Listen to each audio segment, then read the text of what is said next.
that is the sad story that we are following here as this unfolds before our very eyes. And you see there fires on the ground. Now, motorists were ahead of the wave. They tried to escape, of course, to move faster than that wave as it approached. You can see them there, and just look at that fire. Now, several have erupted across the area that was hardest hit. This is actually an oil refinery in the city of Chiba. And tsunami warnings have been issued right across the wider region, the Pacific Rim, and we are told more waves are expected for Japan. And while watches and warnings are up in some 20 or so countries now, we're hearing in the Pacific, that's from the Philippines to Russia, Guam, Australia, Indonesia, Taiwan, a whole range, and the US state of Hawaii. Evacuations are now underway, so we're keeping a very close eye on that.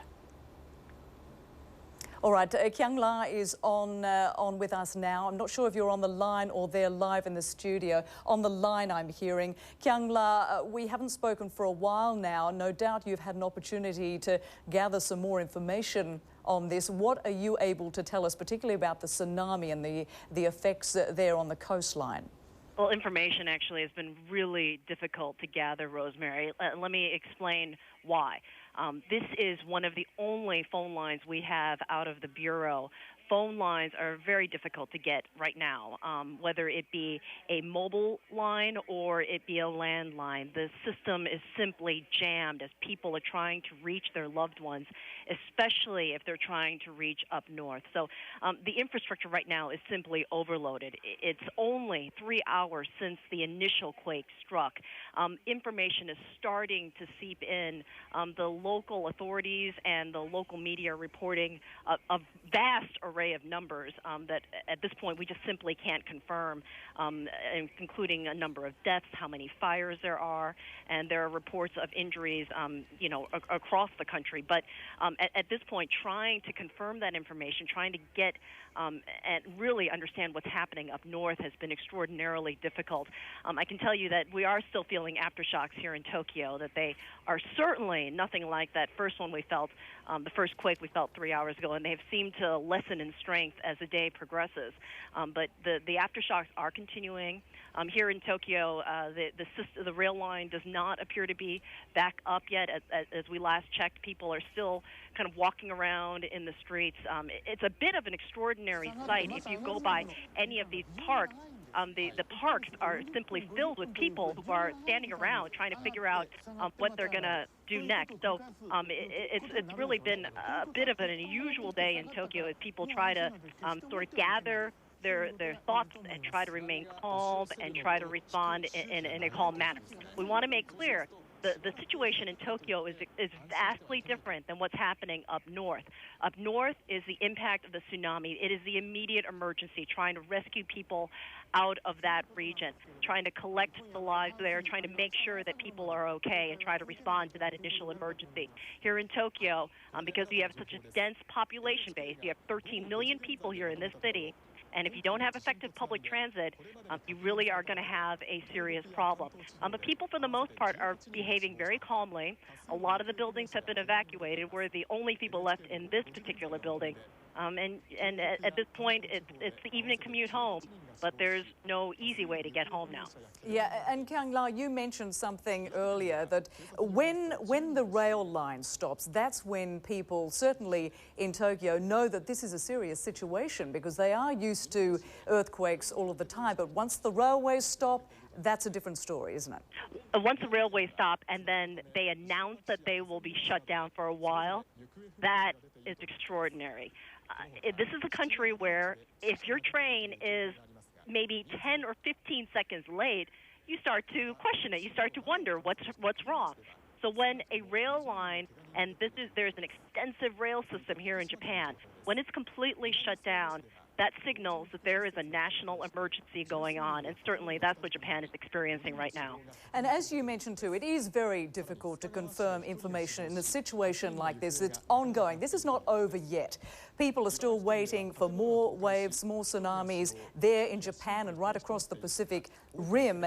But we were hearing information a little earlier about confirmed deaths, 8 confirmed deaths. But unfortunately, I mean, that number number will rise in this sort of situation? I can tell you from listening to just the various national newscasts here, many people are saying that the number is much higher. We have not been able to confirm any numbers, but certainly when we're talking about a magnitude, an earthquake of this magnitude, an impact region that is so wide, we're expecting that there could be a rise in those initial numbers.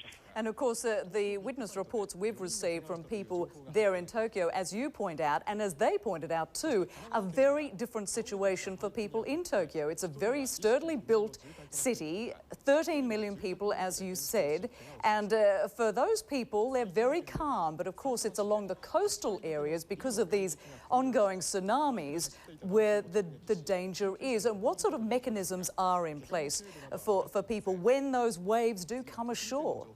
Japan is built with an emergency broadcasting system, and as soon as there is a tsunami warning or alert issued, there is an immediate bulletin issued, whether it be via mobile phone, television, radio. This is one of the most plugged-in countries in the world. There is vast wireless access. Almost every single person you meet has a wireless phone. So if that alert goes out, it is a message that is received. And this country prides itself on getting the word out very quickly.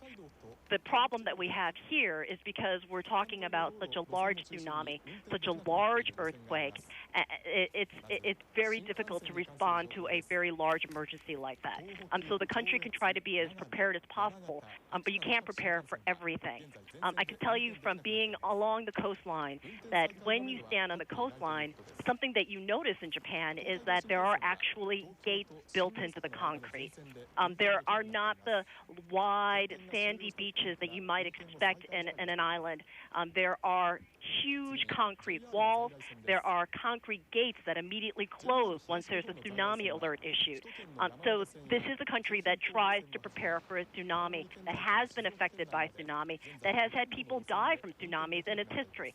So it does try to prepare for that. But again, what any emergency personnel will tell you is that we can prepare for the worst, but we can't prepare for everything, especially when you talk about a large event like this.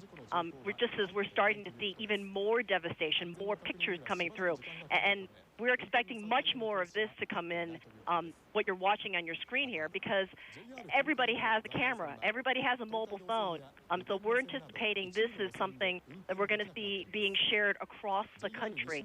Many, many people felt this earthquake here in Japan today. Most definitely. Kyung La reporting there from Tokyo, our correspondent there covering the whole of Japan. Want to just recap you very quickly on what we know.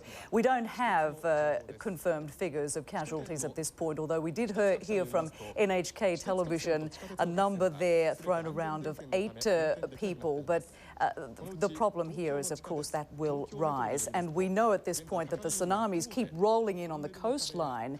It's not only Japan being affected by this. There are many countries, 20 or so involved: Taiwan, the Philippines, Indonesia, Papua New Guinea, Hawaii, Australia, Marshall Islands, Russia, Guam. The list goes on. There you see the Pacific Rim.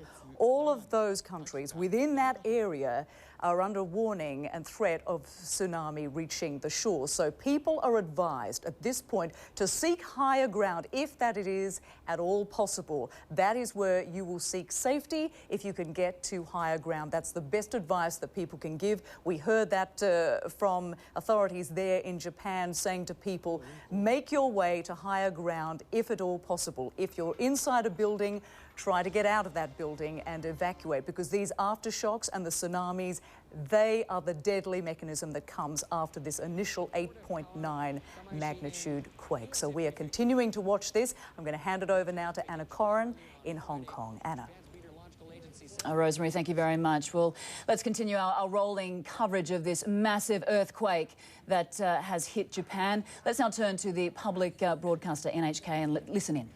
Off the coast of Miyagi Prefecture, the quake's estimated magnitude has been revised upward to 8.8. The quake caused tremors with an intensity of 7, the maximum level on the Japanese scale of 0 to 7. Strong tremors were also felt in many parts of the country, including Tokyo. A series of tsunamis continue to wash ashore. At a port in Fukushima, a devastating tsunami reached over 7 meters. Major tsunami alerts for waves of over 10 meters remain in place for many other parts of the country. Extensive damage has been reported across Japan after the powerful earthquakes. In Miyagi Prefecture in the north of Japan, buildings and cars have been left submerged in cities hit by repeated tsunamis. Police say an unknown number of people are missing in many cities where tsunami waves up to 7 meters tall swept through low-lying coastal areas. Sendai Airport is also submerged. People are stranded on the rooftops of buildings and runways are closed. Iwate Prefecture in Kamaishi, Iwate Prefecture, an NHK live camera captured a port flooded in seawater. Cars and trucks were floating amid the debris.